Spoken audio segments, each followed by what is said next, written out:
Good evening and welcome to this regularly scheduled meeting of the Sahuarita Unified School District Governing Board. We will begin this evening actually with the 2021-22 revised budget hearing. Dr. Valenzuela. And I will turn it over to my colleague, Mrs. Huey. Thank you, Dr. Valenzuela. Good evening, Madam President, members of the Governing Board, District Administration, and community members. Tonight, I'm presenting you with the Fiscal 22 revised budget. The comparison that I'm making tonight is in a comparison with our adopted budget that we formally adopted in July of 2021 compared to what our allocation and adjustments that we currently can make to our budget for this fiscal year. As a friendly reminder, this is only our budget allocation limit. This does not include any current expenditures because the fiscal year has not yet ended until June 30th of 2022. We also have until August to finalize all of our accounting books, and our final expenditure budget, which is presented at the end of the year, is presented in October by federal law. As you may recall, back in July of 2021, there was a lot of unknowns, and we worked really hard to transition back into full learning. And at that time, we conservatively estimated a flat enrollment. What you will see in the May revised budget is a combination of additional allowable allocations. So let's begin with the top portion of the budget revision. Starting from the top, it's with the revenue control limit. We were able to capture growth to our district, which was roughly about 250 ADM from prior year. We were able to add an additional $2,465,791 to our revenue control limit, which is also known as our RCL. Next, in the middle section, we were able to increase our total budget limit with specific add-ons such as our M&O override. And I can't say enough thank yous to our community for that override, specifically to our M&O and our DAA, because it has made a tremendous impact to our district. So thank you. Additionally, we're able to add in tuition from Continental due to their growth in their high school students and their paid tuition for to our district, as well as some carry forward. In the fiscal year 21, we were able to utilize additional resources from one-time funding dollars to minimize the expenses from prior year. And it did allow us to use those resources in an uncertain time without cutting any jobs and allowing for some small increase to staff compensation mid-year. Again, although we didn't receive nowhere close to what our neighboring schools received for the federal reliefs, we are still grateful that we're able to use these resources to keep going through the pandemic, specifically when we had a decrease in enrollment. It also allowed us for minimal impact to our carry forward and to be able to add this onto this year's allocation. In the next section, you'll see is our district additional assistance, which is often referred to as our DAA or capital. Here, we're able to capture some additional funding, specifically in our state allocation, tuition revenue from Continental, and some interest, as well as budget capacity from fiscal year 21. I'm happy to report that we utilized our federal relief funding, specifically our ESSER 1, as well as our technology grants from our emergency connectivity funding to capture the needed PPE and our technology without having to exhaust our DAA for those emergency costs, which allowed us to carry over funds from prior year to this year. In the next few months, we'll continue to work on closing out this year's expenditure budget and present the 2023 budget. As you know, the legislature is still in session, and the budget forms have not yet been released for next fiscal year. So we'll work hard on doing that transition where we close out current fiscal year so that we can begin our new fiscal year in the summer. So summer is going to be a busy time. So with that, that concludes my budget presentation, and I'll turn it over to Dr. Valenzuela for any additional comments. I think just from a broad governance level, one of the things I would point out to the members of the board and public is that in the course of the last couple of years, what we've really seen is a return to stability. The budget was turned upside down in many ways as a result of variables that were unforeseen and frankly not expected, and unlike anything we've dealt with before. And through intentionality and effective management and planning, we've been able to protect and preserve jobs, protect and preserve our programs, and return the budget to solid, sound stability. I think that's what I would point out in this budget, and it bodes well as it positions us to return and move forward in the coming year and beyond. That's all I'd say. Thank you. Does anyone have any questions for Ms. Huey? Okay. Then we shall go ahead and move into our regular meeting. We will call the meeting to order. Everyone please stand for the Pledge of Allegiance. I pledge allegiance to the flag of the United States of America and to the republic for which it stands, one nation, under God, indivisible, with liberty and justice for all.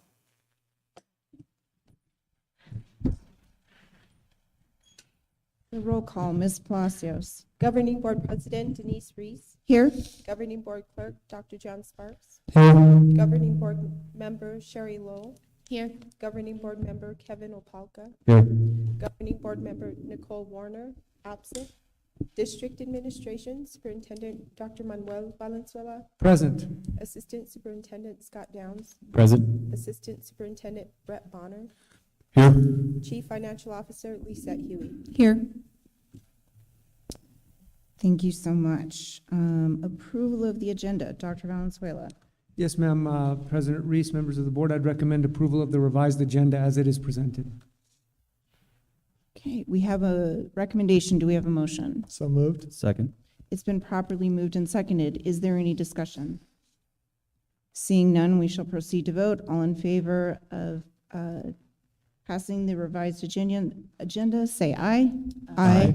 All opposed, same sign. Motion passes. Approval of the minutes, Dr. Valenzuela.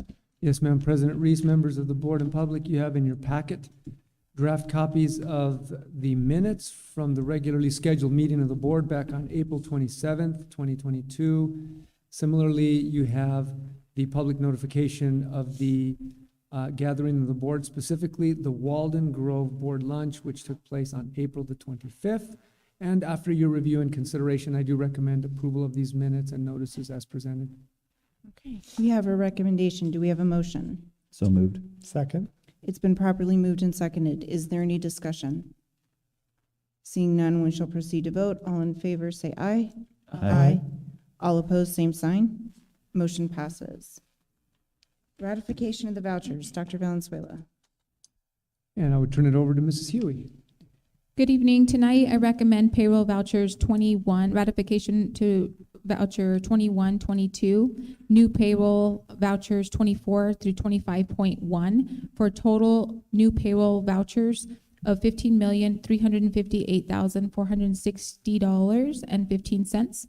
Additionally, I recommend expense vouchers 1077 through 1084 and new expense vouchers 1087 through 1094 for total expense of our vouchers of $16,756,718.97 for a grand total of both payroll and new vouchers of $32,115,179.12.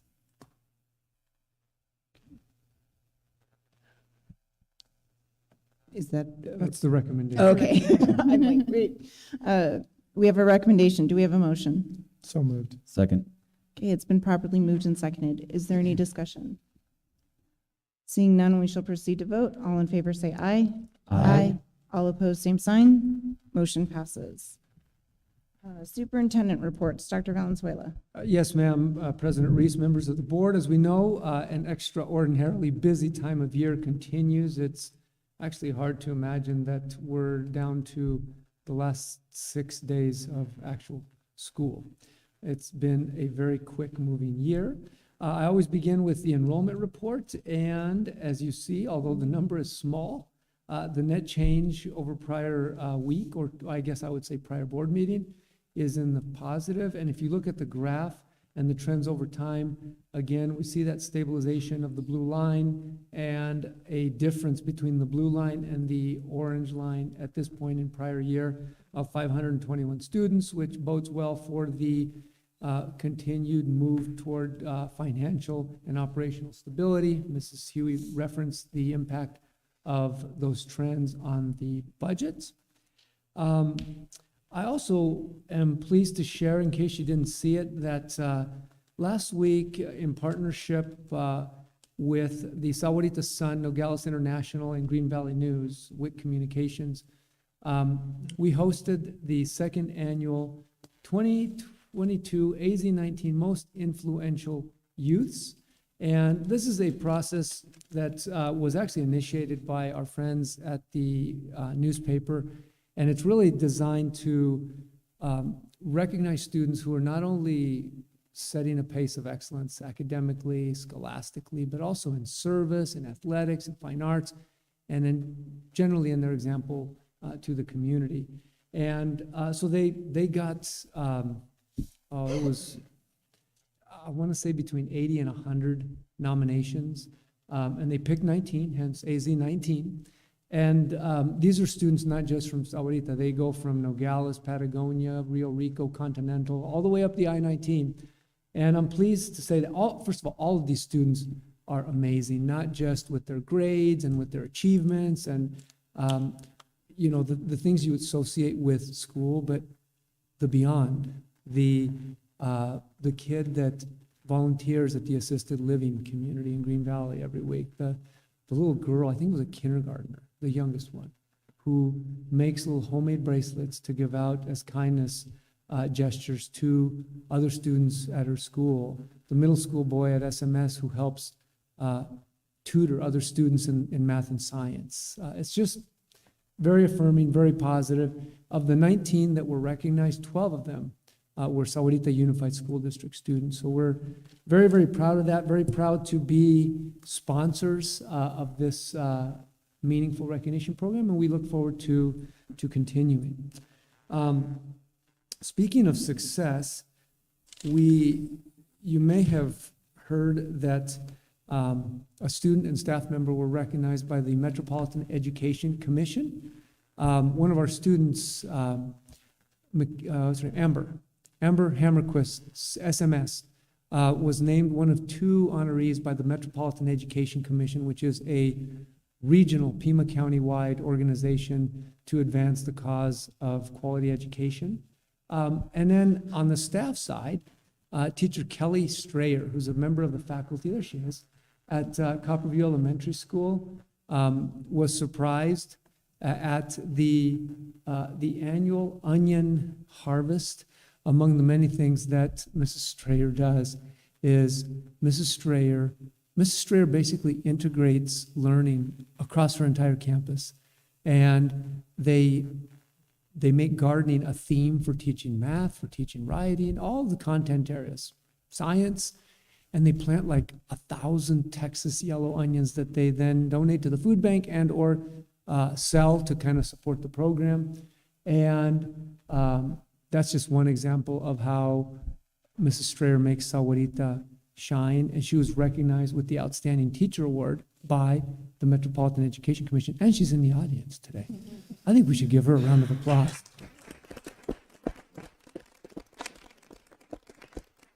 And then the next, like a couple days later, it was like we were winning everywhere. That's Ralph Chiarello, who's a member of the faculty at Anza Trail, and he was surprised with the Tucson Values Teachers, TVT, Outstanding, they call it Teacher Excellence Award. Again, a very special distinction. I think one thing that was really special about this is Mr. Chiarello was nominated by his kids. And they created, with a little help, but they created a video, a multimedia production, explaining why Mr. Chiarello was worthy of that distinction. Let's see. I think in terms of pictures, that's probably all I have. I don't know, Amber, unless you tell me otherwise. But in terms of verbal communication, for probably the last 8 years, I've been asking our high school principal leadership to report how our students are doing in earning scholarships for post-secondary education, whether it's a tech school, a junior college, military GI Bill, a four-year university, and we've been keeping track of it. I remember the first year was like 5 million, 6 million, then it went 6, 7. Last year, I think it was 9, and I was doing the happy dance because it's going up, and our students, we know what's going on with the rising cost of higher education, and so to provide our students with the support they need to succeed just warms my heart. This year, I almost had to do a double take when it was reported to me that the running total, and it's still not over, but was sitting at $14.5 million. So amazing students, amazing faculty. It just shows you what a community can do when we work together and we rally around a common cause. Speaking about a common cause, literally as we speak, right now, the Walden Grove Red Wolves are getting ready to throw out the first pitch in their state semifinal matchup against the Lancers of South Point Catholic it's kind of interesting that two teams from Pima County are playing in Maricopa County, but I guess that's the way it goes. We wish them safe travels and hopefully victory, as they say at the AIA, victory with honor. We know they'll represent us well. Looking forward to commencement next week and the celebration of what I would summarize as a rather challenging, it's been challenging, but also a really successful year with a lot of milestones and things that we were able to succeed at this year. So and I know, as always, that the key to what we've done is the spirit of community and teamwork that defines who we are. So with that, I'm grateful. Thank you for the time to report, and I'll turn it back to you, President Reese. Thank you, Dr. Valenzuela. We're moving on to governing board reports. Ms. Lowell. I'd just like to thank everybody for an incredible year and keeping us updated on everything and visiting campuses and seeing everybody out and about. And this week is coming up as always a week of closures and chapters closing and people saying goodbye and classrooms closing down and kids separating and just all the emotions that go with that. But it's also a chapter of new beginnings when you see graduations and kids being hopeful, whether they're going into work, into their own place, into college, into tech school, whatever they're doing. It's like you blink at goodbye and you wake up to hello. And it's really nice to be a part of that. And I just wish everybody a very safe week and making good decisions. And I'm looking forward to seeing everybody out there next week. Thank you. Dr. Sparks. Only I agree. I think this year is especially emotional. I think I'm always emotional this time of year, and I'm always surprised how often I tear up sitting on the stage as the last student walks across, and just that emotion that can be felt there. But I agree with Sherry wholeheartedly. I hope everybody has a safe week and enjoys the remaining festivities and award ceremonies and concerts and things that are always accompanied this time of year. And as we have finished a year that I think many people would thought would be, it'll be totally normal again, but it's been a challenging year in many, many ways. So grateful for the staff and the administration for, continuing that effort, and for parents that have stood by their children and advocated for them, and to continue to help them move forward in their education. And I think every year as we hear that great song, I remember it's Sir Edward Elgar who wrote Pomp and Circumstance, right? As I hear that music play, it really is kind of a great event. So I look forward to seeing you all out there, and thank you for being here this evening, and I'm grateful to be involved this time of year and hope everybody's safe. Thank you. Okay. Thank you. Mr. Alpaca. Yeah, I just want to say thanks to the community. Had an opportunity to attend the Anza Trail family night this past week, and I think that's the biggest turnout I've ever seen. It was pretty incredible to see, the families there, kids there, community out enjoying things and supporting the school district and PTO and teachers and students. So that's just one example of many. There's all kinds of field trips going on, and parents participating and supporting those and volunteering their time. Without that, these things wouldn't be possible. So we really appreciate the community support. Perfect. Thank you. And for myself, again, just in addition to the commencements, there's banquets for sports and clubs and other organizations that are going on. And the students have just absolutely risen to the occasion and reminded us definitely that it's a good time to be a kid, even though the times are challenging, and they're excelling and they're doing so well with things. And we just want to continue to create the environment where they can do that. And I'm extremely grateful that we do. We have fantastic teachers, we have fantastic administrators, we have just a wonderful group, and it's everyone who's involved with it to continue to make those opportunities available for our students, and I'm very grateful for that. So thank you. Okay, moving on, we do not have any recognition of staff, students, and community this week, so we will move on to call to the public.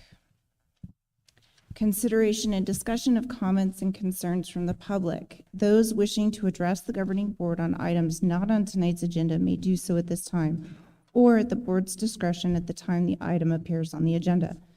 Speakers are requested to hold their comments to 2 minutes or less. 20 minutes will be allowed for both online and in-person comments. In accordance with the Arizona Open Meeting Law, board members may not respond, comment, or ask questions of speakers regarding issues not on the agenda. Any comments not read during this agenda item will still be entered into the public record. Dr. Sparks, how many speakers do we have this evening? Madam President, 3. Okay, we shall proceed with the protocols as outlined. Dr. Sparks, call our first speaker, please. Renee Kibbe.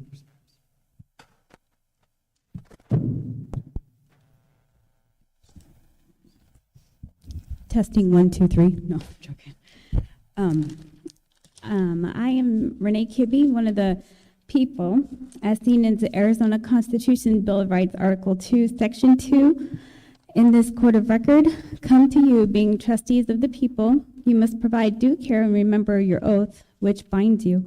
I make the following statements and claims: that you are to withhold your oath of the Constitution and of the United States and the Arizona Constitution and the state statutes which apply to your position, Article ARS 38231A and 38231E. And also, me being one of the people, wish to remind you that while you are limited in your powers and duties, we the people have freedom to express ourselves on all subjects, including your performance as an elected or hired official of we the people. I've come to you for a couple of things that you've ignored me and some other people in the community. I'm not going to get very specific, but you know what I'm talking about. You've ignored and minimized the potential and real danger to students who are allowed to be with a certain teacher.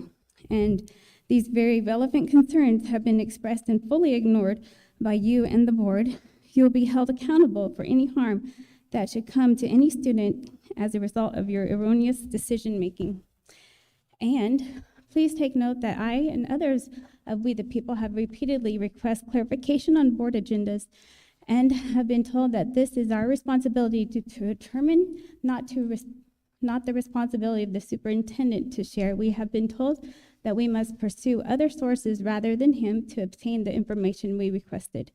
So please take note that you need to immediately cease and desist from your lack of cooperation to assist those to whom you must answer, and you will be held accountable separately for each unlawful and delaying activity in which you participate. And I'm going to give you a notice of maladministration and demand of to correct it and in a certain specific way. And thank you for extra time.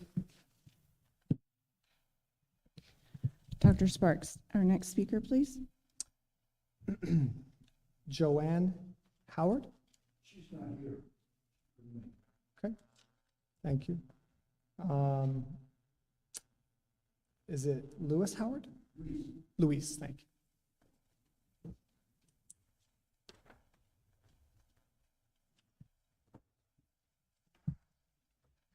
This is the verbal part of the presentation. There is also some handouts that will be provided for you folks that fill out the details of this verbal presentation.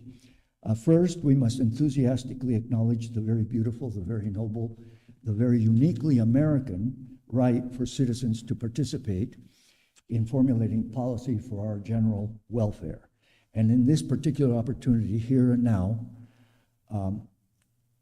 that participation by us, common citizens, is intended for the very best preparation of present and ongoing generations so that they can perpetuate the success of the United States of America, undeniably the greatest nation in the history of man, in which citizens are actually actively encouraged to participate in the governance of public activities. But Biden has just declared at a, can you get this, Teacher of the Year award ceremony, they're all, quoting, they're all our children. They're not somebody else's children. When they're like yours when they're in the classroom. So we say, Merrick Garland, Terry McAuliffe, and Biden, go to the Dickens. That's not appropriate. After that very important introduction, we can now thank you for your attention to this extremely important subject for our unremunerated governing board of the Sahuarita Unified School District, and from which we can expect promotion of the undeniably important concept of what public education has always meant to be throughout the world in terms of general prosperity, but which now is being perverted across the USA, as it is shown extensively in the first handout. So here we are, and I am Luis Howard, a very ordinary citizen of Sahuarita, in a very friendly now way, in representation of extensively many parents, taxpayers, citizens concerned about this situation, the future of this school district and of the USA. More and many more people than you can imagine. But before proceeding with the presentation, it's important to acknowledge the work of the sensible people in the House, Arizona House and Senate, to correct the potential problems which only may at this stage, affect Sahuarita Unified School District. Mr. as Howard? described in the first handout. Mr. Howard? Can I have a couple more minutes? No, I'm sorry, sir. We need you to please follow the protocols as we outlined them. Yes. Thank you. Well, anyway, it'll be in the material that we deliver to you folks, and we hope that there is no resentment. We understand very well that people don't like to be looked over their shoulders or second guessed. We understand that very well. But these things are very specific, and we need action. Thank you. New business, instruction, discussion, and possible action, the Cte Presentation. Dr. Valenzuela. Yes, ma'am. President Reese, members of the board and public, thank you. You know, we are very fortunate to be affiliated with an organization affectionately known as CEF. That acronym stands for Sahuarita Educational Enrichment Foundation. Quite simply, it is a 501c3 that I believe was founded in the era of my predecessor, Dr. J.C. St. John, the former superintendent, Sahuarita Unified School District. And its mission is really simple. It's basically to support the educational mission and function of the school district and to contribute to making it even better. One of the ways that that's done is through teacher mini grants, which, as you will hear, provide supplemental financial investment and support to help teachers tackle the tremendous responsibility that they have and their commitment to making our classrooms the best that they can be for our students, and to take that and make it even a little bit better through their contributions. So this evening, we're going to receive kind of a summary of this year's grants and kind of, in my opinion, highlight the power of collaboration and finding common ground and common purpose. So I turn it over. I believe it's, I don't know, Ms. Mora and Jan. I don't know who's doing the presentation. I guess it's me. Good evening, everyone. I'm Sarah Mora. I teach middle school CTE down the road at Wrights and Ridge, and I am attending today as a representative, a friend of the board. I am blessed beyond measure to be part of this organization who has tremendously impacted our students here in Sahuarita. They have, I'm so sorry if I could go to my slides because I don't remember the numbers off the top of my head. Appreciate ya. In the last 3 years that I've been helping and coordinate the mini teacher grants, we have had 19 mini teacher grants this year, plus 8 community share grants. Remember, flashback to last week, thank you so much.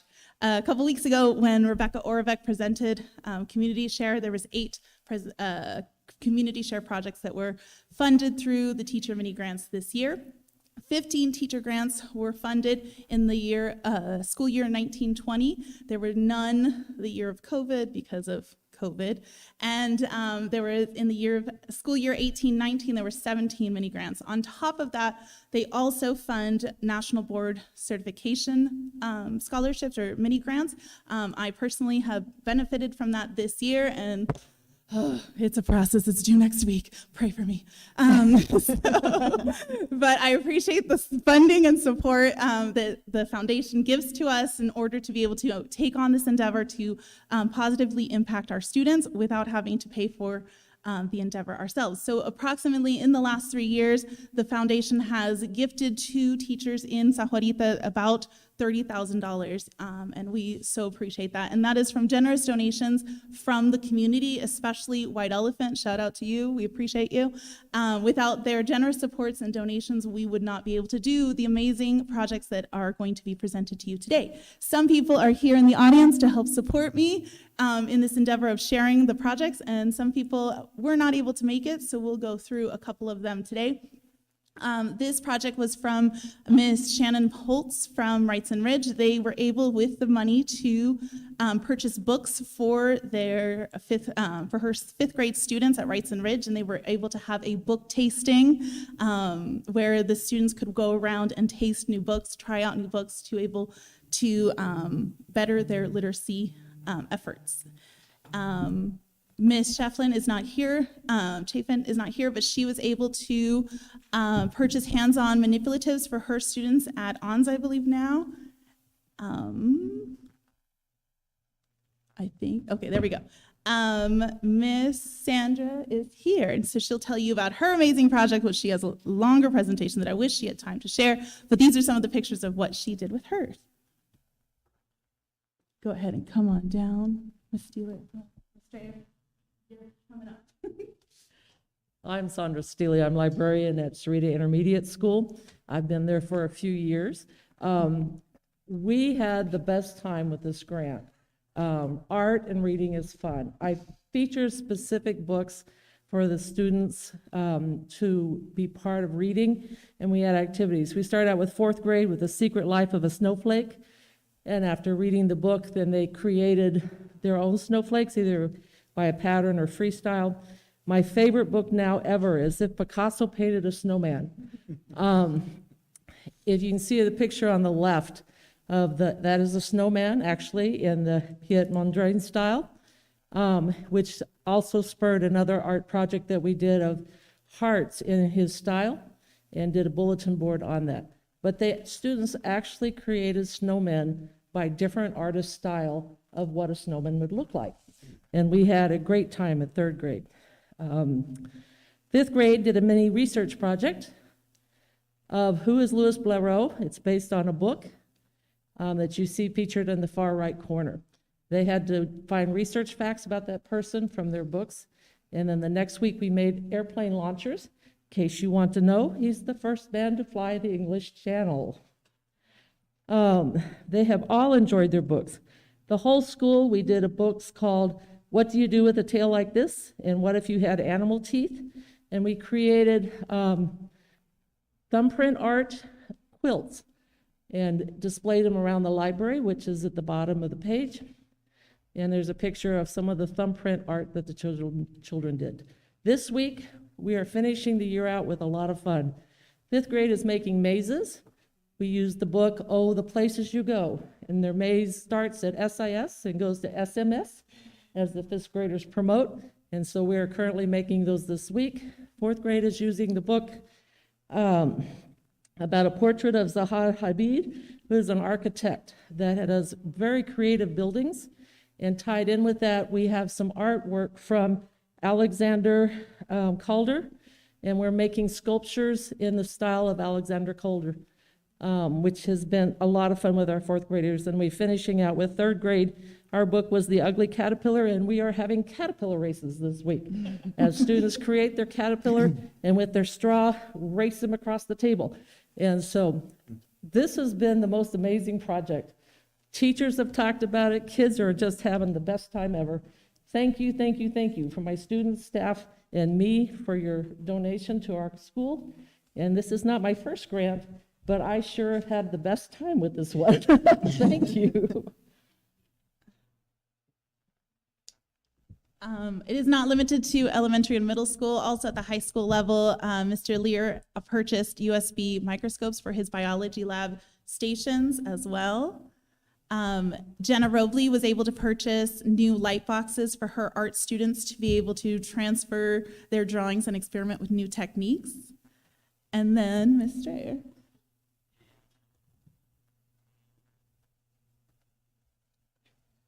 Good evening, everybody. My name is Kelly Strayer. I'm at Copperview Elementary School. I'm a fourth grade teacher there.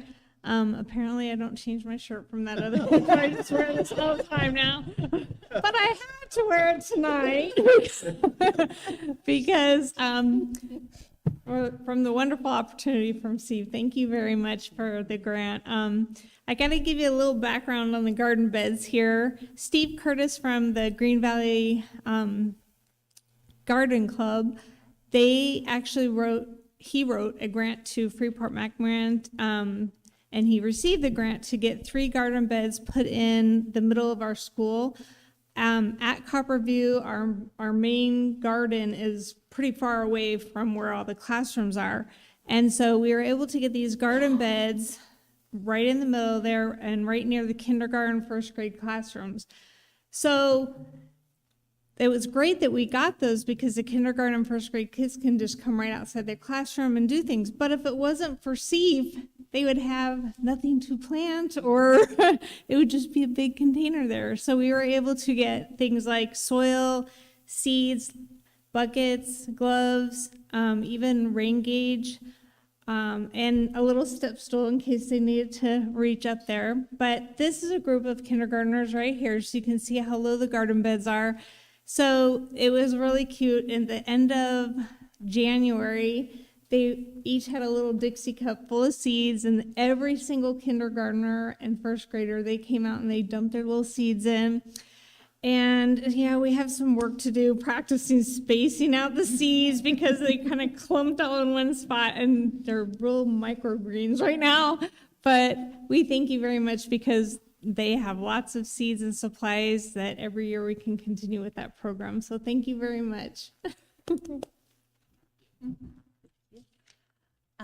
Jessica England at SMS was able to use her funds as well, I believe, to have a professional musician come to her classroom. I was like reading and I didn't see it. Okay, everybody knows, Sarah, keep moving. And so then yesterday, we had the privilege to present our community share projects at our last community share meeting. And I know some people were not able to come, so I wanted to give you just kind of a snippet of those presentations because they are connected to the mini grants. We had fabulous projects happening in the community share group. My personal favorite was Miss Kayla Herrera, who is the Spanish teacher at Wrights and Ridge, had different food trucks come down and present the food and their culture to her Spanish 1 students. And they were able to explore the culture, the Latin American cultures through food. Puerto Rico was winning, #yes, Boricua. And so then it was wonderful. They really enjoyed it. Nicole Lucas was able to integrate STEM and music. Rebecca Orvek did like 3 projects, and they're all fabulous. Talk to her about them. And then Amanda Lachey had Jamie Verwise, who is a 06 alumni from SHS, come out, and they were creating newspapers with her students as well. And then Manuela Gilbride and Diane Avila had an author come on down and give her book to the students and journals and pens so they could begin to be artists or illustrators and authors themselves. Danielle King had Mary Boulay, who is a harpist, come on down to teach her students about how to integrate emotions and music. And then I, of course, did something with video. And so I had 3 partners come on down. Jordan Wiley Hill, who works at the Fox Theater. Laura Parifo, who is a co-founder of Creative Narrations, and Evan Davis, who is an international documentary maker who lives right here in Tucson. They came down to help my video enrichment class learn the art of storytelling and how to better tell stories through video. It was fabulous to see the students get to share their work with an actual videographer that's in the business, and I had Dustin Williams surprise our class as well with a visit. So all good things. Our premiere is this Friday, so if you have time at 12 o'clock at Rides and Ridge, you're welcome to come to the premiere where we're finally revealing our hype video, our promotional video for Rights and Ridge, and a couple other projects that my students have been working on. So thank you again to CEF and to White Elephant and all the donations that come through the foundation to help impact our students here at Rights and Ridge. Thank you.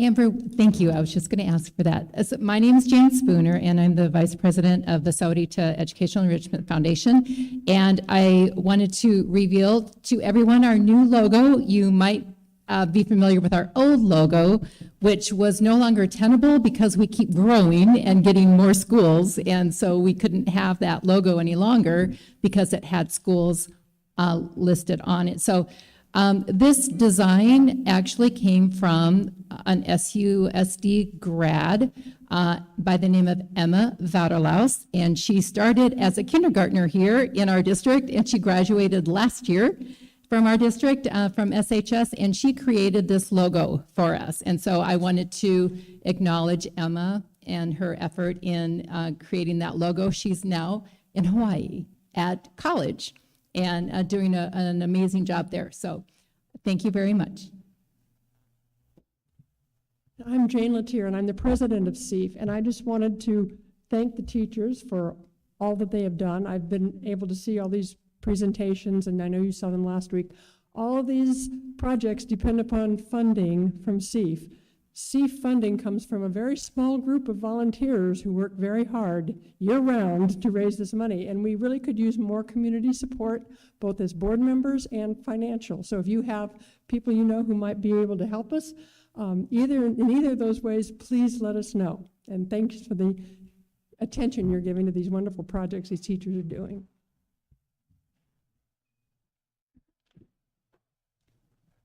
Thank you so much to all the presenters this evening for that presentation. Okay. Moving on, new business, the 2021-22 budget revision. Dr. Valenzuela. Yes, ma'am. Thank you, President Reeves, members of the board. I'd just be remiss if I didn't say how impressed I am with the validation of the fact that people of common commitment to a shared purpose, sharing their respective abilities, interests, energy, and passion, can do much more than any of them, even if they're real good, can do alone. So thank you for modeling and inspiring us with that. And back to business. At this time, I would recommend the board's approval of the 2021-22 budget revision as it was presented this evening by my colleague, Mrs. Huey. Okay, we have a recommendation. Do we have a motion? So moved. Second. It's been properly moved and seconded. Is there any discussion or questions?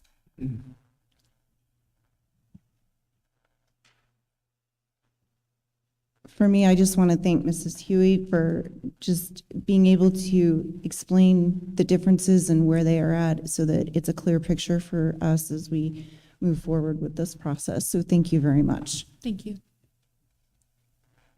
All right. Seeing none, we shall proceed to vote. All in favor, say aye. Aye. All opposed, same sign. Motion passes. The 2022-23 standard operational contract renewals. Dr. Valenzuela. Yes, ma'am. Thank you, President Reese, members of the board. These really are items that are routine renewals of multi-year approvals that the board has already authorized. So I'll just tell you, and for the sake of the public, what's in this. This is like renewal of the contract for dental benefits for the staff with Delta Dental, and I think there was another one there. Life insurance. But thank you. Life insurance. Nutrition services, the contract with Southwest Food Service Excellence. Auditing services with Heinfield and Meach. Bank services, I believe, with Wells Fargo. And trash and recycling services, which I believe is provided by Republic Services. So with that information, I would recommend approval of the standard contract renewals as they were presented. Okay. We have a recommendation. Do we have a motion? So moved. Second. It's been properly moved and seconded. Is there any discussion? Just really quick, Madam President. Will there be a few of these coming up for RFP this year, Yes, next year? That's Okay, correct. And the last three, actually last four. So we will be at the end of the IFB for the leasing of our buses. And we'll be in year 6 next year. So that'll be the end of that one. And then the renewals will be, we have a lot of work to do this next coming up season for RFPs, and it'll be for auditing services, banking services, and trash. Thank you. Any other discussion? Seeing none, we'll proceed to vote. All in favor, say aye. Aye. All opposed, same sign. Motion passes. The public online auction items, Dr. Valenzuela. Yes, ma'am. Once again, you have a list before you of auction items, or actually school items that have used up their life. And we recommend you put them up on the auction block so that we can capture residual value. In case you're wondering, most of it is very, very old technology and rather old facility and maintenance equipment, if anybody's interested. We have a recommendation. Do we have a motion? So moved. Second. It's been properly moved and seconded. Is there any discussion? Seeing none, we'll proceed to vote. All in favor, say aye. Aye. All opposed, same sign. Motion passes.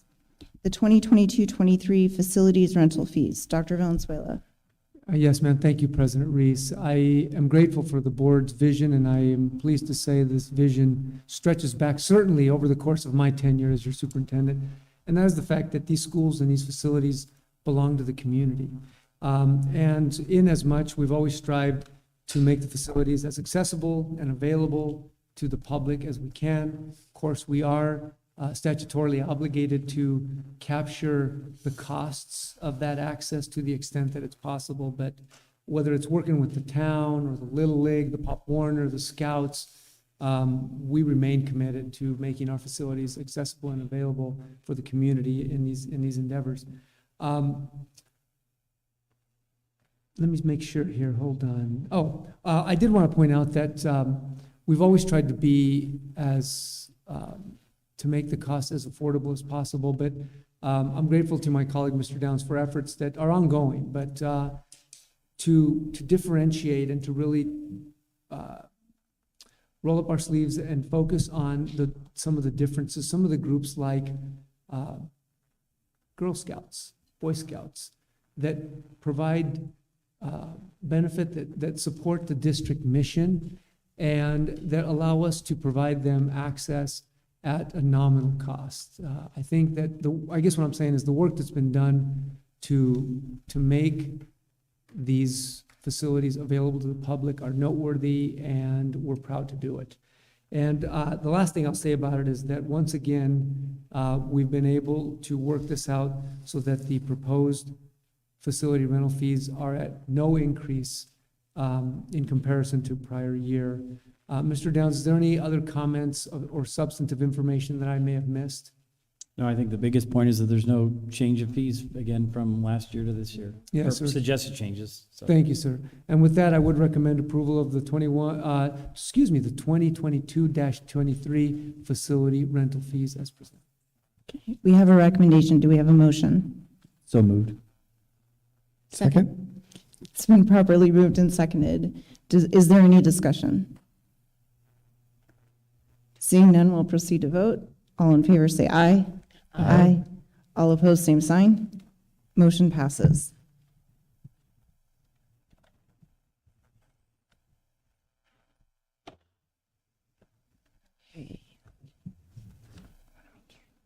Okay, the next item is 9A, the CTE presentation. Dr. Valenzuela. Yes, Madam President Reese and members of the board and public. As I recall, at a recent gathering of the board, it was requested that we have periodic, regular updates of different departments across the district so that the board is aware of kind of their vital roles, missions, and how they're contributing to the success of our students in schools.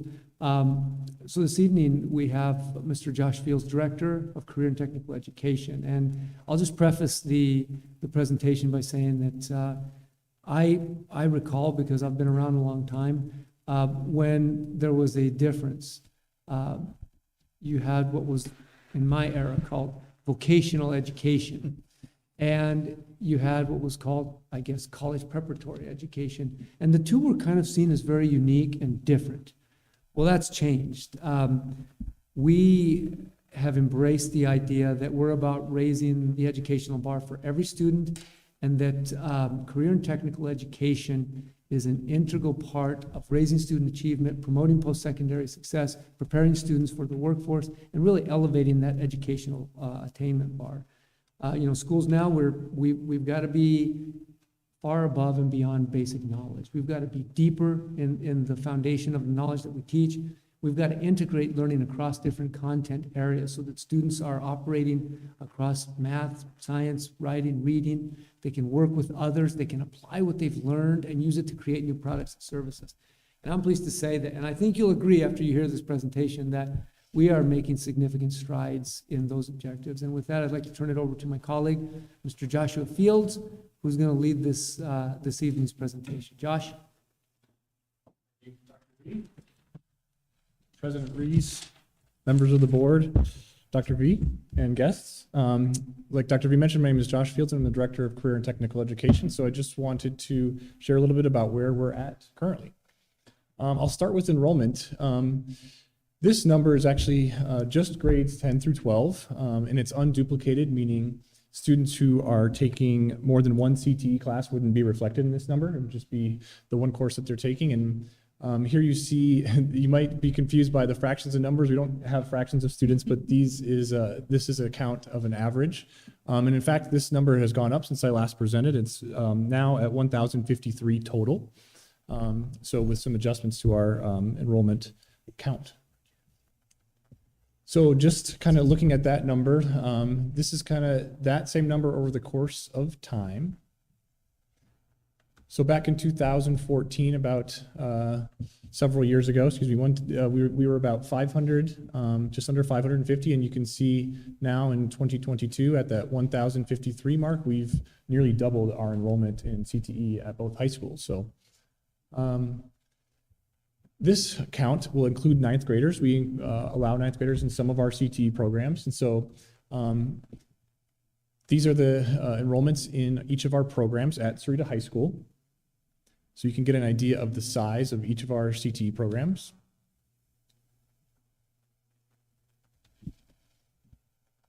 And at Walden Grove High School, this data is from, you might notice, from 2019, 2020. So that's a couple years ago. And so we've actually added some programs since then, but I wanted to give you an idea of kind of pre-COVID what our enrollment levels looked like.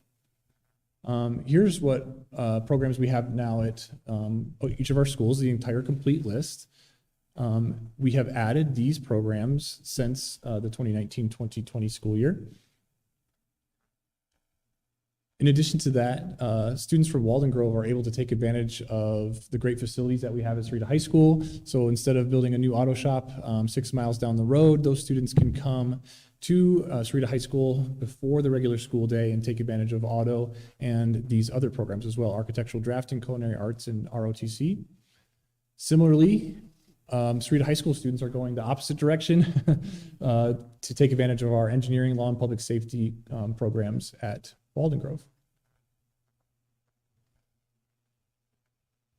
Here's some data for students that are enrolled in Pima JTED Central Campus programs, which are off-campus programs that are available to our students. These programs occur at several different campuses across the Tucson area.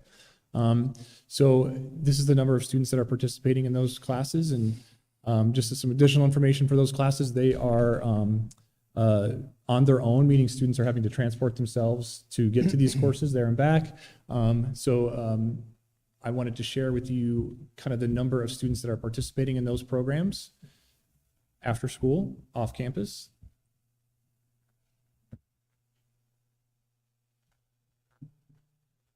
I also wanted to share here some of the different campuses where these students attend. So the Bridges campus is at I-10 in Park, so it's kind of our closest, nearest campus, and actually the newest campus as well. And then the Land Lab campus, interestingly enough, is probably the farthest campus from us. It's at kind of near Tucson Mall. So we've got several students participating in the Vet Tech program at that campus. So Walden Grove, there you'll see at the very bottom, is our students that were participating in the Heavy Equipment Operations program. Something that I wanted to share that's relatively new for CTE in the past probably 5 years is that 5 years ago, I might have told you that we've got only a few dual enrollment opportunities with CTE, and today I can tell you that nearly 80% of our CTE programs have at least one dual enrollment class that they're able to take advantage of, and some of them offer up to 18 credits if they take 3 years of our course. So those are all free college credits. You can imagine what tuition's at these days. You're probably saving about $8,000 just in this one program. And of course, these can be stacked with our academic dual enrollment courses as well that students have to get even more credits and even greater head start towards their college pathway. A couple other stats I wanted to share. 97% of our students who take at least 2 CTE classes are graduating high school. That's compared with the statewide average of about 78%. 80% of our students have taken at least one CTE class in their high school experience. 75% of our students who have taken at least 2 classes are obtaining an industry recognized certification. So for example, in our automotive program, they might do Automotive Service Excellence certification, or in our culinary program, they would do Serve Safe Food Protection Manager, just to name a few. So again, similarly to dual enrollment, this is an area that has increased over the past 5 years to really, and I expect it to increase moving forward as well. Nearly 80% of our CT students who take at least 2 courses are in a job, in college, or in the military within 6 months of graduation. And that record is for this past graduating class, so 2021. That number. Also wanted to share a couple recent program highlights. In 2021, our Skills USA, our photography program at Sahuarita High School had a Skills USA first place state champion in photography. This year, 2022, our HOSA, at the HOSA competition, another statewide competition, we had a first place team from biotechnology program at Walden Grove High School in the competition for forensic science. They'll be traveling to Nashville coming up this summer to compete in the international conference. We also recently had a $15,000 donation from the Santa Cruz Car Nuts. Our own Sarah Mora, who you saw earlier, was recognized as the Arizona Education Foundation Teacher of the Year finalist in 2020, and is soon to become our only National Board Certified CTE teacher in the district, so another first. Also, as pictured here, U.S. Senator Mark Kelly visited our construction and other CTE programs at SHS, sorry for the typo there, and got a chance to meet with our students, and pretty unique experience to have him visit. I wanted to finish this presentation with a couple examples of students and where are they now? What are they doing? Which is, for me, really cool to see and understand why we do what we do. So I wanted to share a couple here. Madeline Arbogast and Chris Bennett are both actually on this same aircraft carrier now. They graduated different years, 2016 and 2019. Madeline from the U.S. Naval Academy, and Chris participated in the Naval Propulsion Training. Both of those programs are very selective, so we're really proud that they're serving our country and get to be together on this same aircraft carrier. Roberto Ramirez was actually featured, I believe, in today's issue of the Sahuarita Sun. Coincidentally, it wasn't timed. I wish I was. But he graduated from Sahuarita High School in 2019, and he learned skills in his film and photo class, graphic design skills, and he initially started with this as a passion project, something he really loved doing, and then eventually got a connection with a paid client to design these decals, and now is working with NASCAR and many other racing circuits to design these decals, and is getting paid to do so. And his experience has led him to pursue his degree in marketing, and he'll be graduating from the University of Arizona soon, so pretty cool. And there you can see him with one of the drivers and one of his designs. I also wanted to share about a Walden Grove graduate from our Law and Public Safety program, Eddie Moreno. He used the skills that he obtained in our course to get a job with the University of Arizona Police Department, and credits his experience and his training with being able to talk down a student from a suicide attempt, among other great things he's doing on that campus. This student actually ran into me at a PIMA event that I was at, and he wanted to share with me what he was doing now, and he was one of the, if you recall earlier, I mentioned that Walden Grove students were now able to come to SHS for the auto program. He was one of the first group of students that did that, and then went on to the Army and actually used his skills in the Army in maintenance and repair.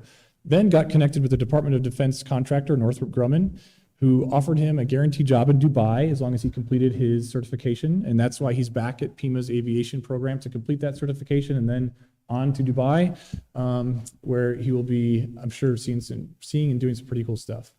So just wanted to share what really our students are doing globally. It's kind of, it seems almost like a euphemism that we impact the world, but there we are. So I'll take any questions at this time. Does anyone have any questions or comments? Madam President, I really want to say, express my appreciation as a parent, as a member of the community. I think we often, we hear people lament sometimes that we have, moved away from some of these career opportunities in high school, but yet we offer them at a very high level. And I know under your leadership, I'm grateful that the heavy equipment program, I think, was yours. The HVAC program was yours.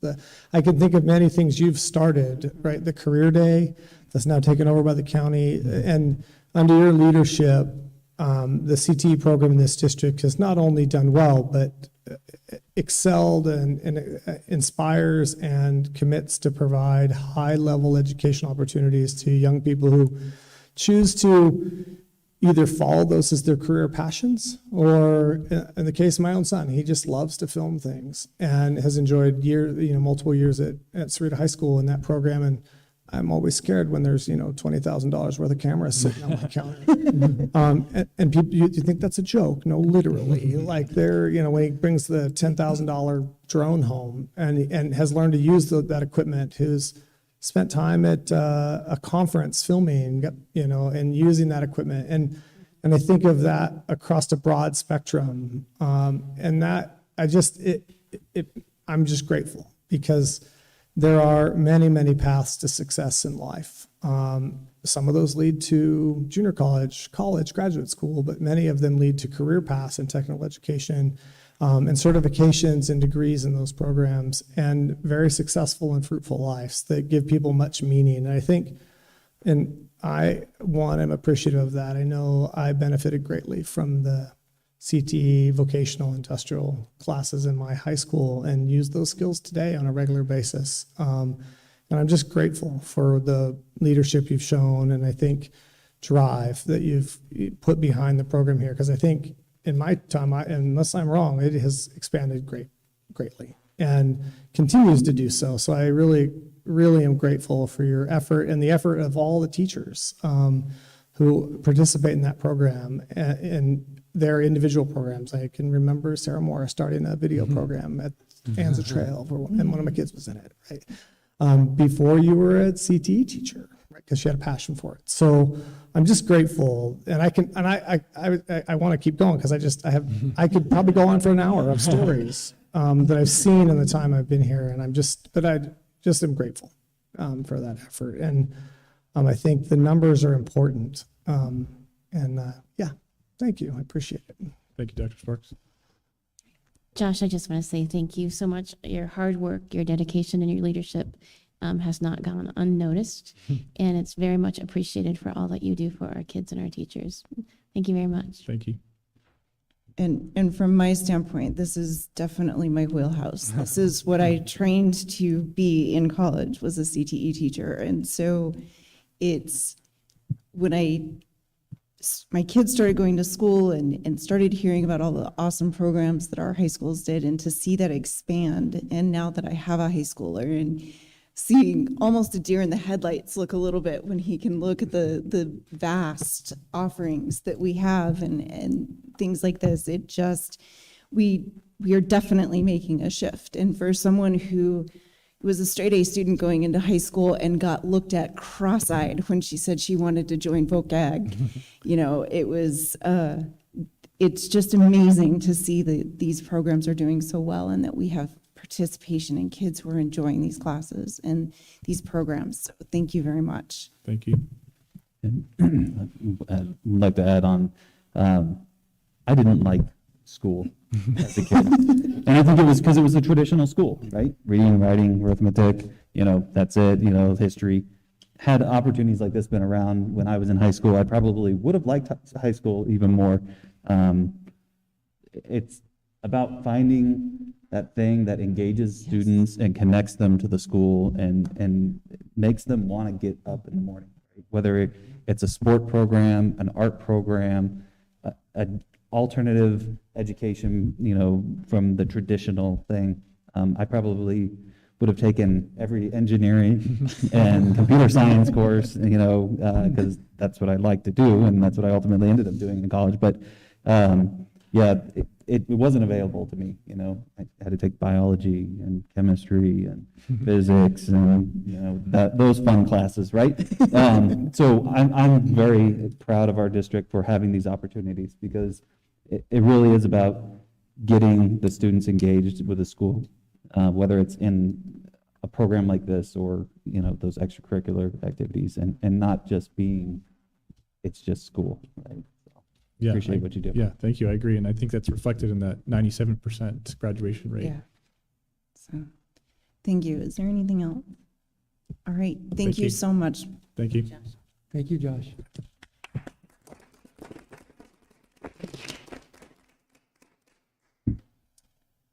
Next item is the 2023 ASBA Legislative Advocacy Agenda. Dr. Valenzuela. Yes, Madam President Reese, members of the board and public, just kind of to frame the conversation and the requested action of the board at this time is, of course, the board is a member district like every other district in the state of Arizona, of the Arizona School Board Association, and they have a very methodical process for engagement of the different boards.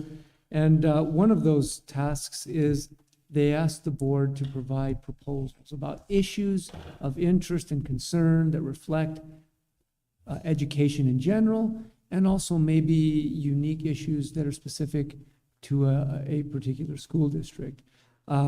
You're asked to consider, because they are asking you to vote to act as a board in terms of proposals. Now, whatever proposals are sent forth, they don't become a formal output of the association's position until they have their delegate assembly, where I think the next item is.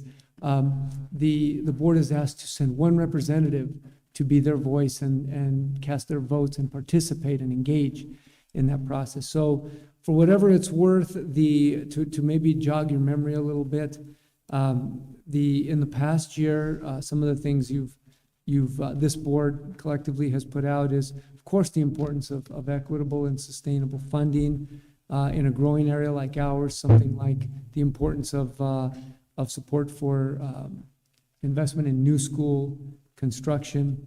The board's addressed restoration of capital and building renewal funds. The board has opined about the importance of protecting public education and opposing the expansion of vouchers, sometimes called empowerment scholarship accounts.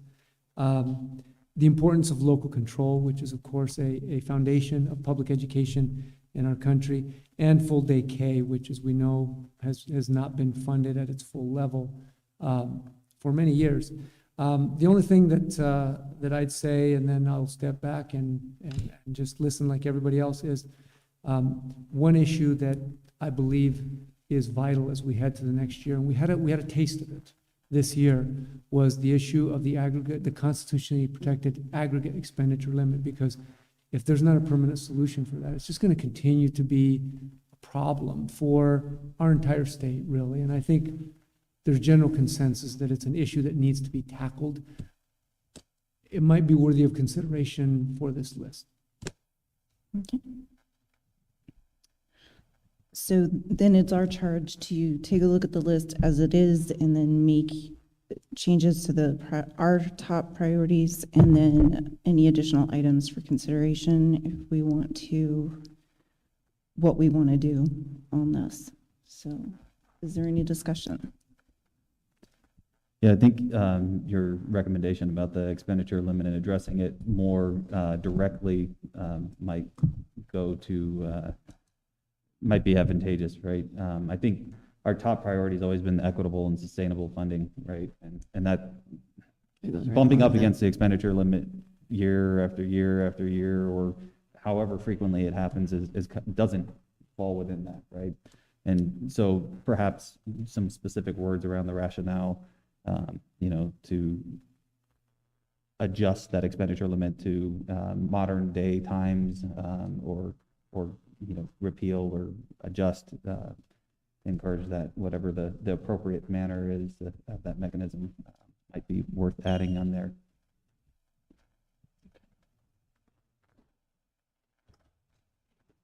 I agree.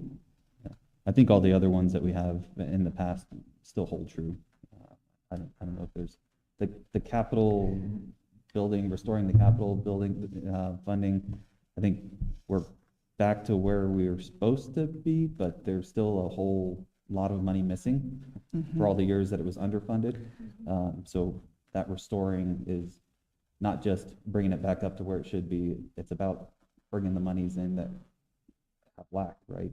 The funding that has prevented us from buying a new school bus because we don't have the money because they haven't funded us properly over the years. And maybe including the cost of living added to that, like the increase, not just funding what it should be, but back funding, including cost of living. Kevin, were you thinking about adding the aggregate spending limit into that same category, or breaking it out in a different one? I think it appropriately fits into that equitable, sustainable, dedicated funding source for education, right? So add it to the rationale. Yeah, I think adding it to the rationale makes the most sense.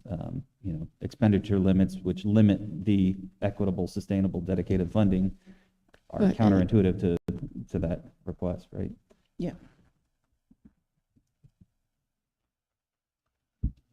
Well, and ultimately, this will go to the committee for ASBA and then be expanded or condensed at that point anyway. So, correct.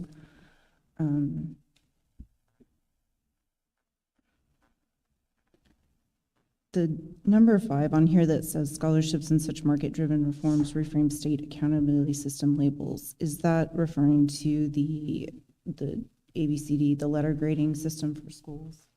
So I think scholarship, Madam President, I think scholarship refers to, and such market-driven reforms, that was a reference to, there have been previously state programs that have incentivized individuals to enter the teaching profession through a scholarship, the Teaching Future Scholarship Program, I think is what it was called.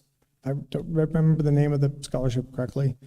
And also kind of market-driven reforms to, encourage individuals to choose teaching as a profession, to build that. I think that's what that referred for. And then they added on there, reframe the state accountability system labels, because that's always a constant problem. But we haven't had a stable one in many years. Yeah, no, they keep not just changing COVID. the It was on, target. It was before that too. Yeah. President Reese? Yes. I was just looking at that and just pondering. I think it was a good question. If I'm reading it correctly, it looks to me like number 4 and 5 are the same. Well, that's why I was thing. like, wait, what does this one actually I mean? think it's, I think that what the board conveyed when this was approved in previous years was to carefully scrutinize, and in fact, as the word says, oppose this general mindset and the related actions that try and treat the public investment, which is public education, as a business by handing out scholarship, empowerment scholarships, by handing out vouchers, by encouraging expansion of business-like practices that might not be advantageous or even efficient to a public service like public education. Similarly, to the state accountability labels that try and kind of rank order schools with validity questions about the methodology that just might not be apple to apples comparison and really fair assessments of the quality of schools based on the multitude of variables that affect the performance of schools. So you think That's just they're my, one. I think those two, I think 4 and 5, basically what I'm saying is I think 4 and 5 are basically two lines of the same. Which gives it a whole different meaning, because we Yes, did sir. have a conversation about recruiting and retaining teachers and housing and at the last one. So that's why I thought, I actually thought about it when I first read it. I said, what's the line doing in the middle? But then I thought, wait, we had that conversation. And I mean, these are things that are just fundamental to the operation of a public school district, right? If we're gonna, we should have a fair and equitable accounting system. I don't mind being ranked and reviewed and assessed. It just needs to be something that is statistically valid, not just some random. Well, statistically valid, and to make it to where we can actually affect policy based on the results from year to year. That's the biggest problem that we're having, is that it's a moving target. Yeah. It's just, this is an A this year and it's a C next year. Whoa, wait a minute, what just happened late?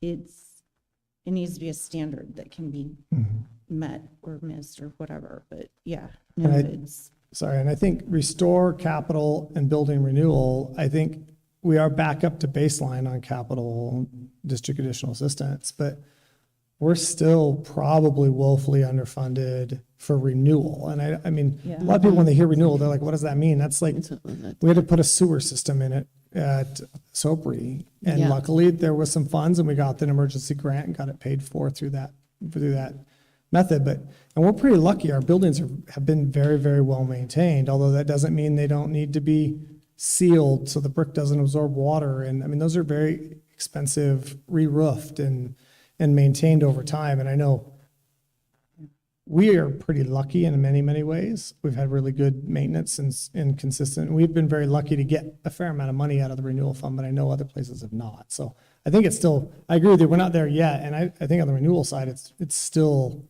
it shouldn't be this, oh, hey, something broke, can we ask? It should be, here's our maintenance schedule.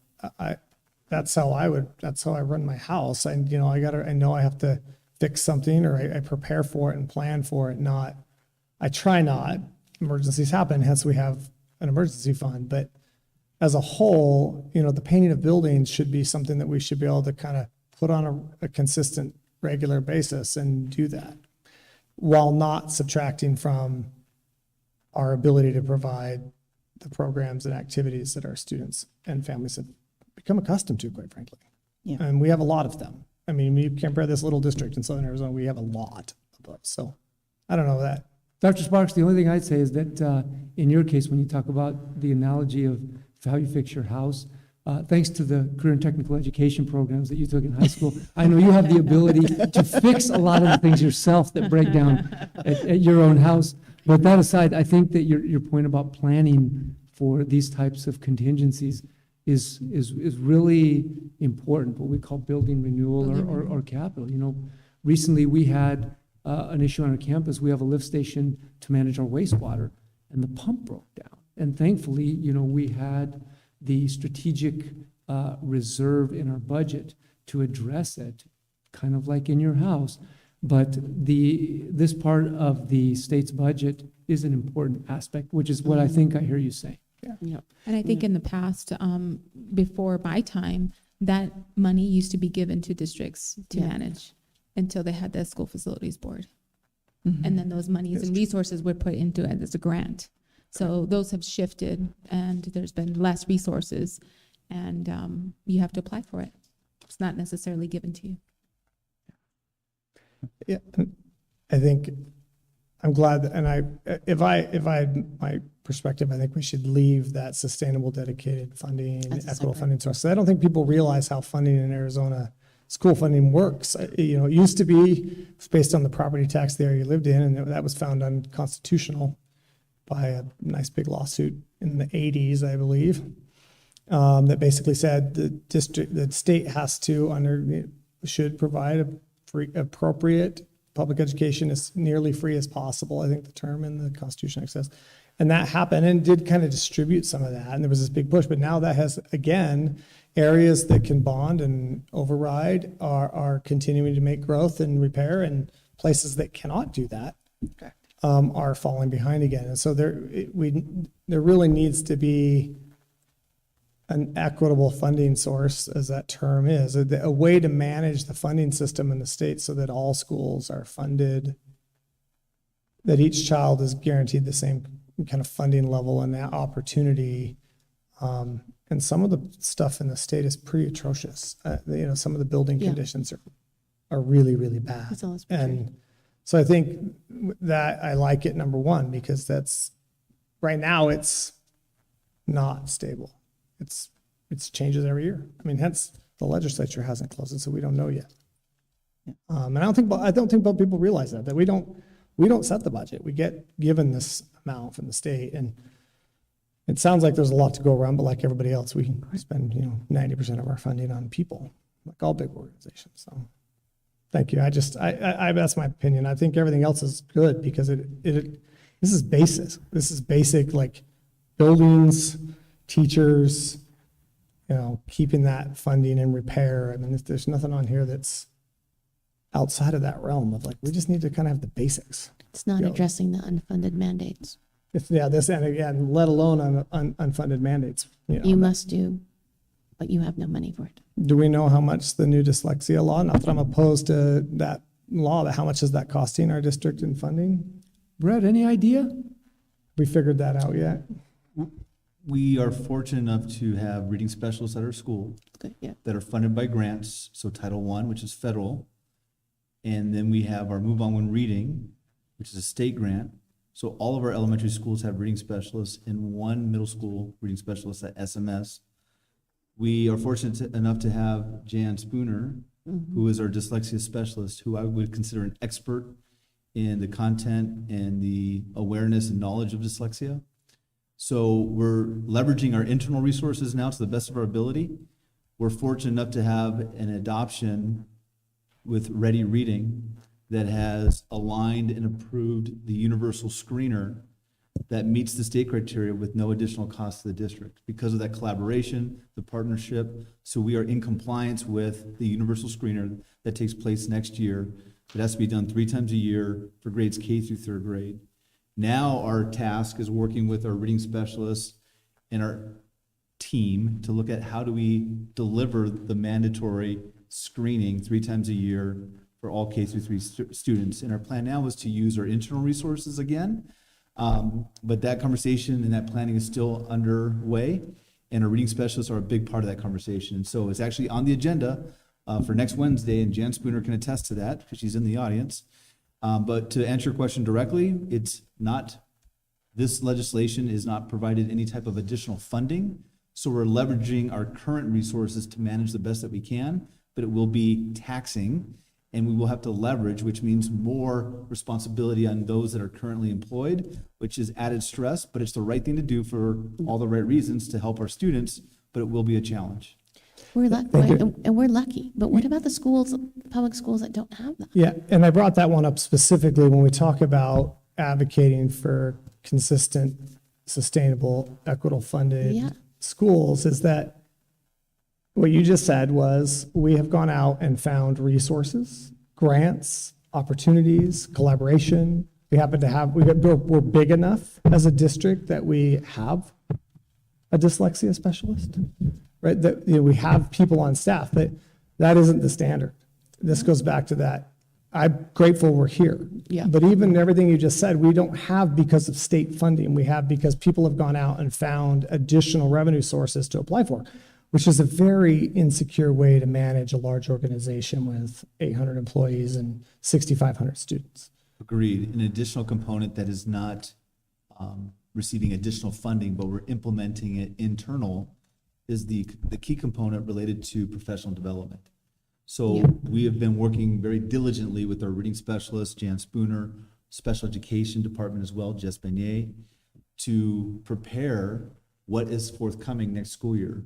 So in fact, as we speak, this morning, we had our first planning session with all of our reading specialists, Jan Spooner, myself, our school psychologist, Josh O'Neill, and we're mapping out our training modules that will be multifaceted, multi-sessions over the course of the year that we'll implement during our early release days to help prepare our elementary staff on what's forthcoming, how we're trying to support our classroom teachers, and most importantly, answering the question, the therefore what. So when students are identified as potentially having dyslexia, what is our response plan? Again, no additional funding, but doing the right thing. And by the way, I'm totally supportive of screening for dyslexia. That's not the point. The point was, that's why I think politically this is an issue that needs to continue to stay at the top. Like we can't continue to not press on consistent, equitable, and continued funding through coming from the state. And I think there's a lot of people that don't know. And when you don't know, you don't know. But when you do know, you have to take action on it. Because for us to know about the funding and to know how it operates and to know how lucky we are, I think it's important to advocate for those who can't. So I completely concur. So would the recommendation then to be to go ahead and leave our top five priorities as they are with the additional language about the control revenue limit on the rationale? And then go ahead and leave additional items for consideration for local control and funding for all-day kindergarten. Correct? Yeah, I don't know if the community, even knows that we aren't funded for all-day, kindergarten. It's just one of those, most people don't understand that. The kids who come all day long get counted as a half a kid, and we get paid for Another unfunded mandate. another unfunded thing, but a service that we provide in the district for the community, and I think it's, pretty valuable. Mrs. Reese, Yes. just for a point of clarification and to clarify kind of the delineation. So the way I read it, and before you motion to make these your proposals, number one is that equitable, sustainable, and dedicated funding sources for education with the rationale addition related to the aggregate expenditure limit. Number two is still new school construction. Three is restore capital and building renewal. Four, the way I read it thematically, is oppose vouchers, empowerment scholarships, and such market-driven reforms, period. That's number four. Number five is reframe state accountability system labels. That's how I read it. If you don't change anything, that's how I would read it. And then, of course, there's local control and funding for all-day K as additional items. Okay, so we just need to add the scholarships and such market-driven reform. Oh, I see now. Yeah. Okay. Yeah, They it drifted like down. got cut off. It got Okay, cut off. got it. Yeah. So does that sound agreeable to everyone here? Okay, so we need then a motion, I believe, to make this our recommendations. Proposed. Oh, To make this Our our pro- board's proposal. proposal. items Okay. today. so we do need a motion. I move to move forward the list as indicated as our proposal for the legislative advocacy items. Okay. Is there a second? Second. Okay. Any further discussion? Okay, all in favor say aye. Aye. All opposed, same sign. Motion passes. Next item is the ASBA delegate selection for the Delegate Assembly and Annual Conference. So we need a, Yeah, Madam President, Yes. a couple of years ago, I had the opportunity to participate in that, and I know you were due to participate in the year of COVID and didn't get to take part in that in person. So I'd like to, if you're amenable to nominate you as the delegate, so you have that opportunity to participate in person this year. It's a great experience and a really good opportunity to work with other board members from around the state to work on that advocacy. I would absolutely welcome the opportunity as long as there's not any opposition. Then I second.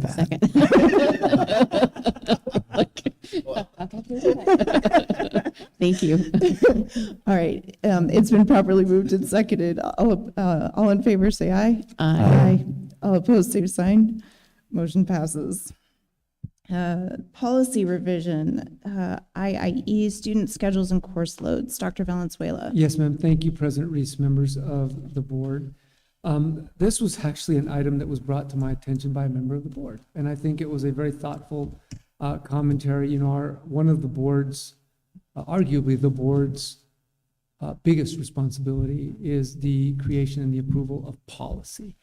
And of course, the policy are kind of the direction, the compass, if you will, for how we then take and operate. And so obviously we want our policies to be reflective and with the highest level of fidelity to practice in the field. So this is actually something that's pretty simple, but yet I would say that the recommended change is helpful to make this policy reflective of how we're actually operating. So in this policy is about courses that must be taken by high school students. And just so that the board and public's aware of what we do, which is pretty standard, is in the first 3 years of high school, it's expected that students will take at a minimum of standard of 6 courses. Sometimes you might take a 0 hour and take more, but 6 courses. In the senior year, you know, the senior year, as I'm looking around those of you that have had children at that stage of life, it's a very involved, very engaged, very busy year on a multitude of levels. And so I think if a student's on track to graduate, we allow them to have 5 courses as a minimum. It also has funding implications. 5 is the minimum that's required to capture the minutes that generate full ADM. And Brett verified that, and I see him nodding in the affirmative. However, and we've always done this, sometimes we have unique educationally valid circumstances where students request and we authorize 4 classes. One example, just to kind of give you the backdrop, if you're wondering what type. Mr. Fields made the presentation about career and technical education. Some of those courses that he mentioned, specifically the off-campus ones that are taking place at Bridges or at master's pieces. I'm thinking, for example, of students that take cosmetology, for example. That's a state license-oriented position. It requires like 1,800 hours of lab time in the field, training on the different aspects of that license. It also requires those students to drive a long way, like 45 minutes each way, back and forth. So they're making a huge sacrifice. They're getting great benefit when they graduate. They're fully licensed as a cosmetologist.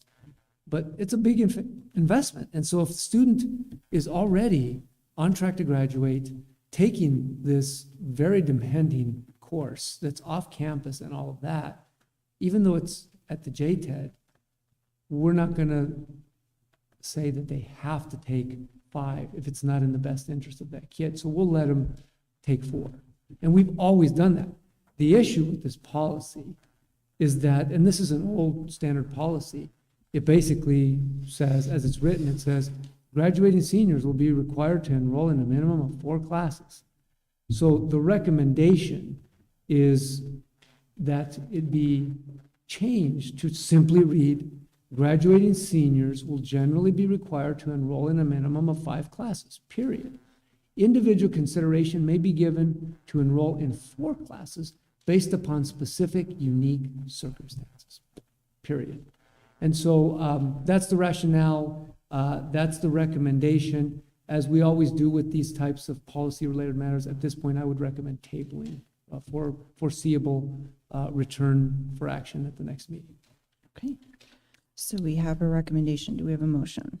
Madam President, I'd like to amend that recommendation that we table until the August 25th meeting, just so everybody understands this does not impact anybody, that we don't put this in place in June and all of a sudden we have to, this is not a large selection of students, but the reality is that I would say most seniors are starting their summer expressing how they think the world is going to be, good or bad, so that we make sure that we finalize and deal with this after the start of the next year. Because we've already ended, we've essentially ended this year. And just to make that, I think I'm actually the one who brought this up. So I just think I think it's a needed change so that it gives flexibility, but it also clarifies what the practice has been. And this came up because the practice has been 5, 5, 5, 5, 5. And I'm like, well, the board policy says 4. Right? And so, and I think it's okay. And in many cases, the 5 is important because if students are at risk of not passing or are struggling in a course or are right up against that level, that it's important that 5 is done. And I can see why we've done it historically as kind of a practice versus a policy, but we often now have students entering high school with at least 3. Sometimes more high school courses done before they start high school. And so that really makes that so fine. That makes that 4th one okay. That means they really only need 4. Sometimes maybe 3. But I understand the 4 for funding, and we really should be 5 to capture that full amount of funding, but still give flexibility when students don't want to. So, that's kind of the perspective, but I just would like to amend that motion just to table it until August. That way there's no question. Everybody understands we're not making any changes to anybody's schedule until then. That's my motion. Oh, and then can I ask a clarifying question? So then, but would that impact, because this is sort of being handled in practice already, would it impact anyone for fall semester? If we That was wait my until question.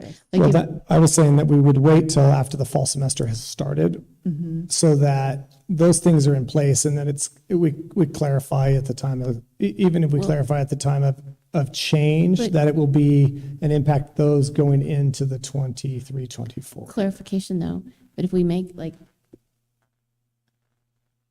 is there anybody who's going to be a senior next year that this could impact that we haven't already taken care of? So the practical reality is that really what Dr. Sparks pointed out in one of our many fruitful conversations that we have with one another is that what we're doing is functionally changing the policy to reflect what we're already doing. So in my opinion, I think the amendment is fine because the reality is that the action is going to continue to be the same. It's more about clarifying the policy. I don't think anybody is actually not getting what they want. The individual, I think everybody agrees that the individual that brought this to my attention has a very valid academic reason to do what they wanted and only take 4 and not the 5. I don't think I'm not worried that they're not being given that option as necessary. And I do agree, we don't necessarily just we want to push students to stay involved. I think that's okay. All I'm just saying is that I don't want anybody to say, oh, we're, table this for, till next month. And then someone in the middle of the summer does that, to have fear over that it's changing before they start their senior year. Because we have, 500 seniors starting. So the motion will mirror or align the current practice to policy. Correct. So it right now would not cause any disruption because we're building schedules for all students now reflective of that practice, which in turn would be the policy pending your approval. So why amend it to August? So, that's just that's my cautious nature. I think the concern is making sure that community members are aware. They know it's happening. That they know it's happening. And so we're tabling it so that they know, okay. Yeah. All right. Right now, if someone Fair. walked up and said, yeah, I don't agree with why you're making my child take the 5th course, the policy says 4, they would get the 4th. Okay. And I don't want to take that away as we start does that make sense? It's reasonable to align the practice. I am supportive of the change. I just want to make sure that the board policy up until this date has been 4. We are close enough. Students have already submitted their schedules. We're already looking at hiring teachers we already kind of have an idea of everything that's going on. So I don't know if there's anybody in that case or not. All I'm just saying is that why not make the change to the board policy after the school year has started? So everybody understands that we're not changing it this summer for any specific reason other than we need to align the practice, which I think is sound, with the policy. But we understand that there may be people out there, and I don't know, I haven't asked how many people are affected directly, but I do, I want people that have read the policy and have an expectation to say, I can still obtain what I want, and I didn't bring it up, and now I'm getting told I can't have it, even though I don't think that would happen. Does that make sense? Yeah. Yes, No, no, it does. I think really what we're all agreeable is that for the actual practice under Mr. Bonner's leadership is sound. For most students, at least 5 classes is the best option for a multitude of reasons. All we're trying to do is say there are individual considerations that warrant this kind of change, and it's what we've always done, and we just want the policy to reflect that. That's it. And the practice has been in place for a long time. This is not new, right? I just, has anybody ever read the entire policy manual? It undertook that one time at the very beginning and finished it. It is a very voluminous document. Dr. Sparks and members of the board too, meanwhile, as it's tabled, if there's a circumstance where a student comes to a counselor or an administrator during the scheduling process and says, and reports, I would like to take a satellite CTE program, we work with them. I mean, we do what's best for the student so that flexibility will continue regardless of what's happening in this transition Mr. Bonner, just to clarify, I assume you're talking about central campus CTE programs? Correct, satellite programs, correct. Like driving Center, those. sorry, main campus. Yeah, main campus. Programs like at Camino Seco or at the Bridges. So we are very flexible with that. Or for example, dual enrollment. We've done flexibility in that sense where we've had students want to take a community college course and we let them leave earlier. That's reflective of the current policy. So right now I see minimal disruption, and then the practice will then align to the policy based on your approval.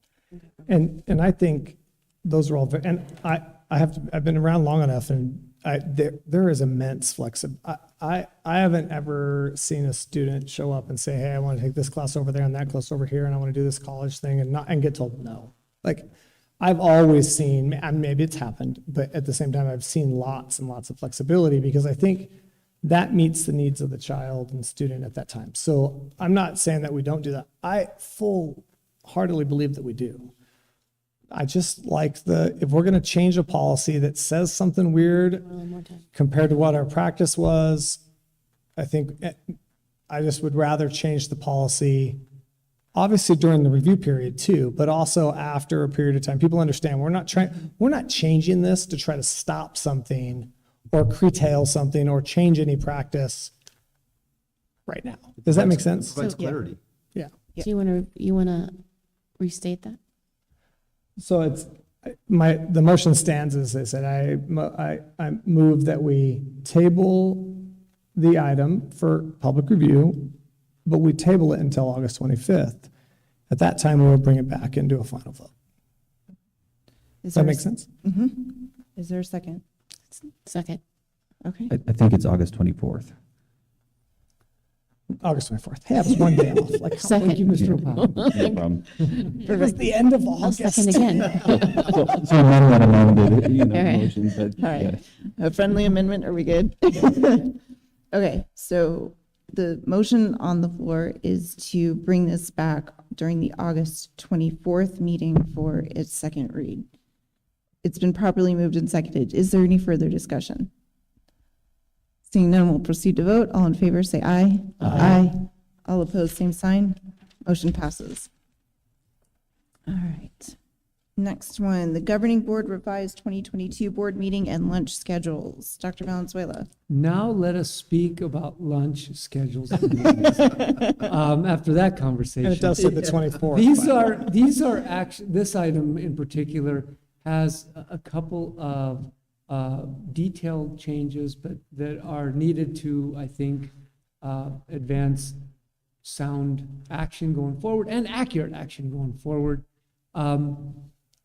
You know, one of the things I appreciate, the board, probably 2 or 3 years ago, asked for a longer projection of calendars and board agendas and things like that, which we've done very diligently. I know Mr. Bonner on the calendar, Mrs. Palacios on this board calendar.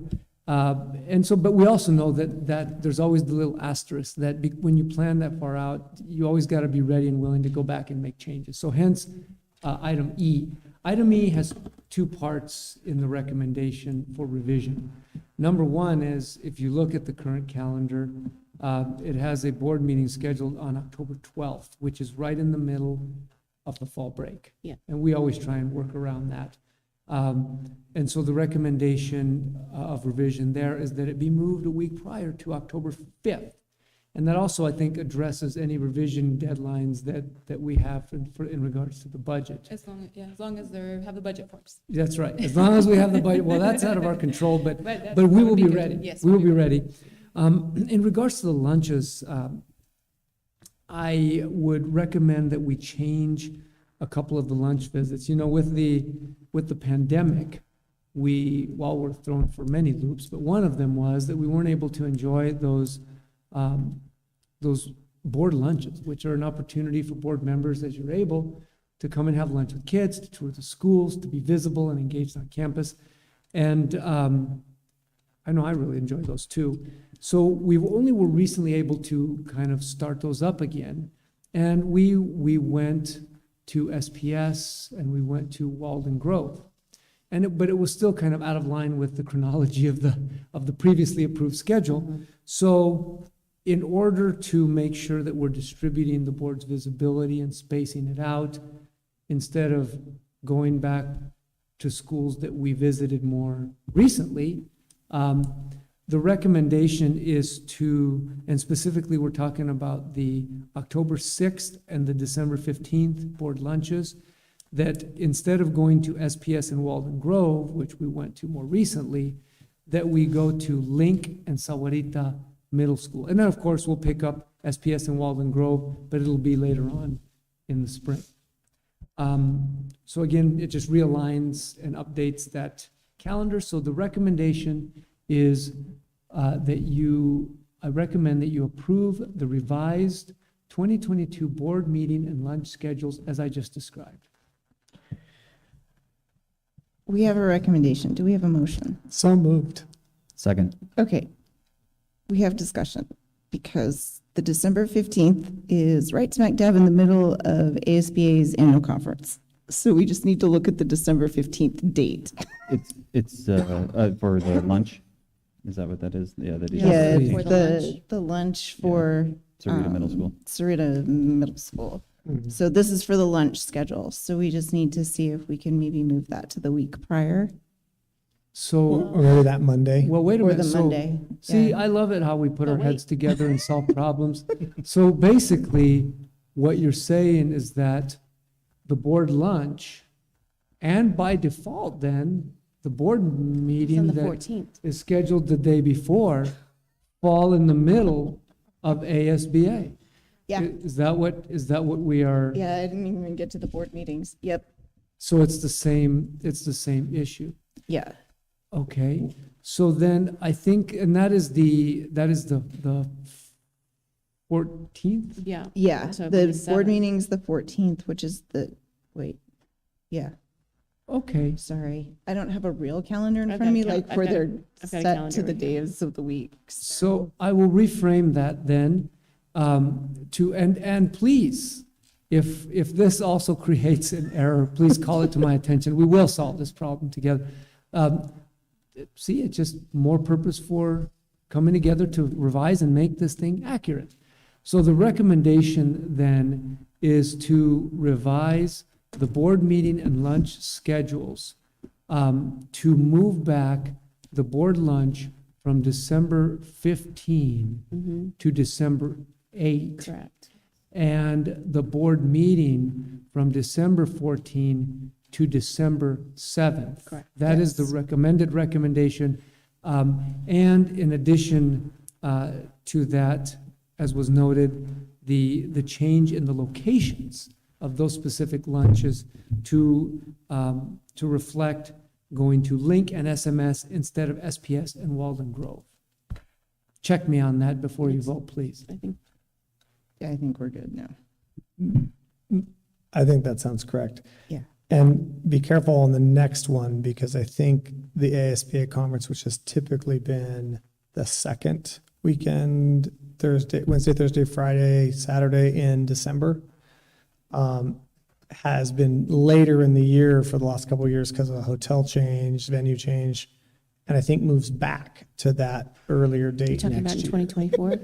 So just know that's coming. So maybe it's because of changes that were made at ASBA and out of our control. This may need to be a study session. What? So moved, Okay. as stated. And seconded. All right, it's been properly moved and seconded, I think again, with the changes as stated. Is there any further discussion? Okay, seeing none, shall proceed to vote. All in favor, say aye. Aye. All opposed, same sign. Motion passes. Now we'll get into the weeds further with the 2023 and 2024 board meeting and lunch schedules. I so appreciate your patience and your understanding to the point about these documents always being subject to review, modification, and we eventually get to the finish line. Hopefully this one will be a little bit more concrete. This is the governing board meeting agenda and board lunch schedules for calendar year 2023 and calendar year 2024. Again, it's, as we just found out, there's always possibility of the needs to revise them, but generally it follows the same trends and patterns that's been historical here in our district, which is governing board meetings with few exceptions on the second and fourth Wednesdays of the month, followed by corresponding board lunches on Thursdays following those lunches one of the days per month. So after your review and consideration, I would recommend your approval of the 23 and 24 board meeting and lunch schedules. We have a recommendation. Do we have a motion? So moved. Second. Okay, it's been properly moved and seconded. Is there any further discussion? We all understand that it may get amended. No, yep, no. Yep. Okay, seeing none, we'll proceed to vote. All in favor, say aye. Aye. All opposed, same sign. Motion passes. Moving on, the consent agenda. Dr. Valenzuela. Yes, ma'am. You have a list of items that are listed as routine consent matters and may be considered in one motion. And at this time, I do recommend approval of the consent agenda in its entirety. Okay, we have a recommendation. Do we have a motion? So moved. Second. Okay, it's been properly moved and seconded. Is there any discussion? Seeing none, we shall proceed to vote. All in favor, say aye. Aye. All opposed, same sign. Motion passes. Okay. Sorry.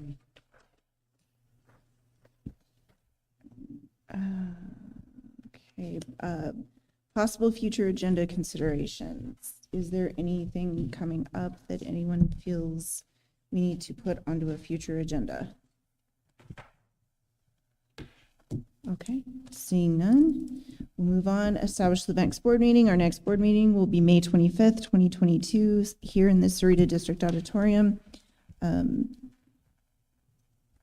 That's where it'll be. We don't have an executive session tonight, so we need a motion to adjourn. So moved. Second. It's been properly moved and seconded. All in favor, say aye. Aye. All opposed, same sign. Motion passes. Meeting adjourned.